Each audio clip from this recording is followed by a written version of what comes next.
कुडाळ नगरपंचायतीच्या कथित जागा गैरव्यवहार प्रकरणाने आता राजकीय वातावरण तापले आहे। या प्रकरणाची सखोल चौकशी करून दोषींवर कठोर कारवाई करावी, या मागणीसाठी कुडाळ नगरपंचायतीतील सत्ताधारी भाजपच्या नगरसेविका संध्या तेरसे यांनी नगरपंचायत कार्यालयासमोर आमरण उपोषण सुरू केले आहे। या आंदोलनाला विशेष महत्त्व प्राप्त झाले असून भाजपसह ठाकरे शिवसेना, राष्ट्रवादी काँग्रेस, शरद पवार गट काँग्रेस आणि मनसे या पक्षांनीही जाहीर पाठिंबा दिला आहे। शिवसेना ठाकरे पक्षाचे माजी आमदार वैभव नाईक यांनीही उपोषणस्थळी भेट देत आंदोलनाला समर्थन दर्शविले। कुडाळ शहरातील नगरपंचायतीच्या मालकीची सुमारे 141 गुंठे जमीन प्रशासनाच्या निष्काळजीपणामुळे मूळ मालक आणि कुळ यांच्या ताब्यात गेल्याचा गंभीर आरोप नगरसेविका संध्या तेरसे यांनी केला आहे। या प्रकरणातील जबाबदार अधिकाऱ्यांवर कारवाई व्हावी, तसेच संपूर्ण व्यवहाराची निष्पक्ष चौकशी करण्यात यावी, अशी त्यांची प्रमुख मागणी आहे।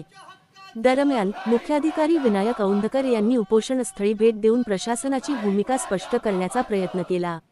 मात्र आंदोलनकर्त्यांनी प्रशासनाच्या कार्यपद्धतीवर तीव्र आक्षेप घेत संबंधित प्रकरणाची चौकशी